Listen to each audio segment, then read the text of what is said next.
Bienvenue à notre présentation sur la structure physique des organisations. Achekonif aborde la structure physique des organisations sous 5 éléments. Ces 5 éléments sont la géographie organisationnelle, l'agencement, l'aménagement paysager, le design ainsi que la décoration. La géographie organisationnelle comprend le lieu où les activités d'une organisation ont lieu, mais s'étend en fait même au-delà des lieux hors site, tels que les entrepôts d'une entreprise, l'étendue de ses services et l'endroit où ses fournisseurs se situent. On aborde aussi le thème de l'agencement. Il s'agit de l'arrangement des objets physiques de l'organisation, tels que les biens matériaux de l'organisation. On peut penser à des bureaux, des salles communes et même des salles de toilette. Ensuite, il y a l'aménagement paysager, le design et la décoration. On parle alors de l'influence de l'éclairage, de la qualité de l'air, de la couleur des murs et même des odeurs pouvant être perçues dans les locaux de l'organisation.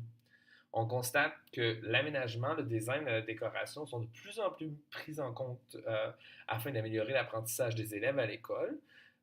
Donc, on voit l'organisation, l'arrangement des bureaux, par exemple, le type de meubles qu'on place dans les écoles, ainsi que la couleur des murs, par exemple, qui favorise l'apprentissage des élèves.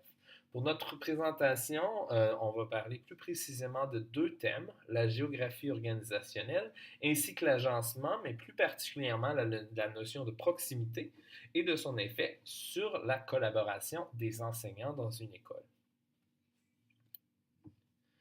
La raison pour laquelle nous avons choisi de mettre l'accent sur ce sujet en particulier est due à son importance dans les résultats des élèves au Canada, particulièrement en lecture. En effet, le gouvernement du Canada a publié une étude en 2002 démontrant que les résultats scolaires des élèves en milieu rural sont moins bons que ceux des élèves en milieu urbain. Ceci peut être expliqué par exemple par le fait que les écoles rurales sont généralement plus éloignées que celles en milieu urbain. De ce fait, plusieurs enseignants d'expérience favoriseront les écoles plus près de chez eux ou bien des écoles mieux nanties, souvent situées en milieu urbain. Les écoles rurales, elles, se retrouvent avec des enseignants peu expérimentés, souvent jeunes et tout juste sortis de l'université. Et en fait, ce qu'on constate, c'est qu'il y a souvent une pénurie d'enseignants. Alors, on retrouvera des enseignants qui ne sont pas certifiés, qui n'ont pas de cours à l'université, puisqu'il n'y a personne d'autre pour prendre ces charges de cours. Cela nous amène à l'aspect de la géographie organisationnelle, plus particulièrement aux caractéristiques géographiques et au style de vie possible des enseignants. En effet, le fait que les écoles en milieu urbain se trouvent en ville les rendent beaucoup plus attrayantes. Elles ont donc un plus grand choix d'enseignants. Le style de vie en ville est généralement plus aisé. Pensez à l'enseigner dans le grand nord de l'Ontario ou aller enseigner à Montréal ou Ottawa. Pensez au style de vie que vous aurez et faites un choix. Il est assez évident lequel vous voudrez faire. Les ressources sont beaucoup plus faciles d'accès et généralement beaucoup moins chères, ce qui veut dire que les écoles sont plus nanties et ont généralement beaucoup plus de ressources que les écoles en milieu rural. Les écoles sont aussi plus proches des résidences des élèves et des enseignants, ce qui fait que c'est généralement favorisé par les enseignants qui ont de l'expérience. Euh, les écoles en milieu rural, elles doivent généralement couvrir de grands territoires, ce qui fait que, par exemple, les maisons des élèves sont beaucoup plus loin. C'est d'ailleurs une des causes que la recherche du gouvernement du Canada soulève quant à la différence entre les résultats, c'est le temps passé en transport entre l'école et la maison.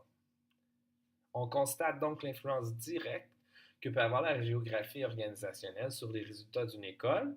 Nous vous laissons d'ailleurs le lien afin que vous puissiez lire le rapport de recherche publié par le gouvernement du Canada. Il s'agit d'un rapport très intéressant qui va en fait au-delà de la géographie organisationnelle. L'agencement, une affaire de proximité. Spinane, Chirel et Sweet ont mené une recherche afin de démontrer que l'impact de la proximité, ou ce qu'ils appellent la propinquity, des acteurs d'une école sur les relations de ceux-ci. Ils ont donc ils ont donc démontré que plus les enseignants étaient à proximité les uns des autres, plus les chances qu'ils discutent sont grandes, De ce fait, on augmente les chances que ceux-ci s'entraident, collaborent et développent des liens professionnels s'ils sont situés à proximité d'autres enseignants. Toutefois, on constate que le poste de travail d'un enseignant est plutôt vaste. En effet, non seulement cela comprend-il sa salle de classe, l'enseignant passe aussi du temps à faire des photocopies, à imprimer, à manger dans la salle des profs et même à faire de la surveillance dans la cour et dans la cafétéria. Il est donc essentiel de non seulement placer les enseignants près les uns des autres, mais aussi de favoriser les interactions au-delà de leur salle de classe, par exemple en créant un environnement attrayant dans la salle des profs pour que ceux-ci ils passent plus de temps durant leur période libre. La proximité avec le directeur d'école est aussi importante afin de favoriser des interactions avec celui-ci pour les mêmes bénéfices que pour les enseignants, pour les autres enseignants. Je vous présente ensuite trois idées à considérer en tant que direction d'école.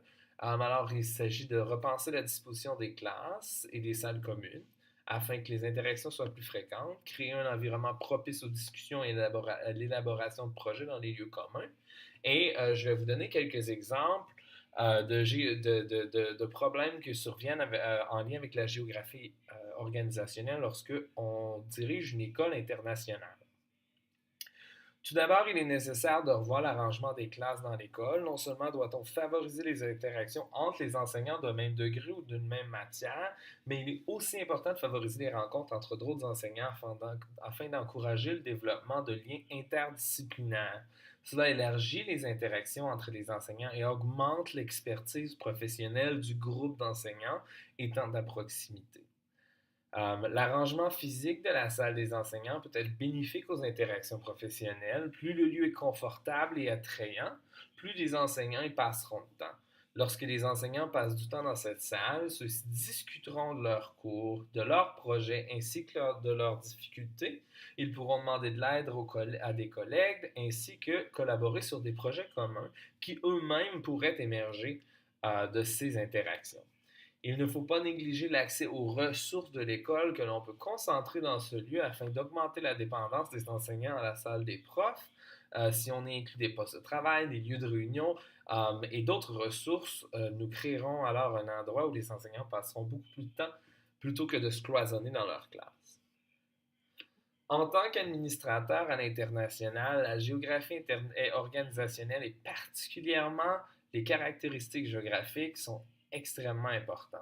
En effet, il est clair qu'il est plus facile d'attirer des enseignants compétents et expérimentés dans une école au centre-ville de Dubaï que dans une école se trouvant dans le nord de la Chine occidentale. Il est alors important de bien comprendre les enjeux de recrutement. Les écoles plus isolées, étant moins attrayantes pour des raisons évidentes, doivent se surpasser afin d'offrir des bénéfices compétitifs. Chaque école internationale est indépendante et décide des salaires et des bénéfices offerts. Il est donc nécessaire d'offrir plus si l'on est éloigné et que le style de vie est moins intéressant. De ce fait, le coût pour l'école est plus élevé, pouvant avoir un effet direct sur les frais de scolarité des élèves ou sur la qualité de l'enseignement. Je vous laisse donc les références bibliographiques que j'ai utilisées pour ce projet.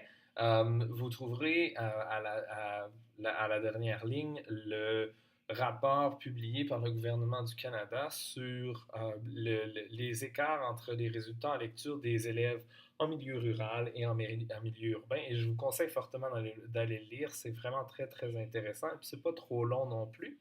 J'espère que vous avez apprécié ma présentation. J'ai bien hâte de vous entendre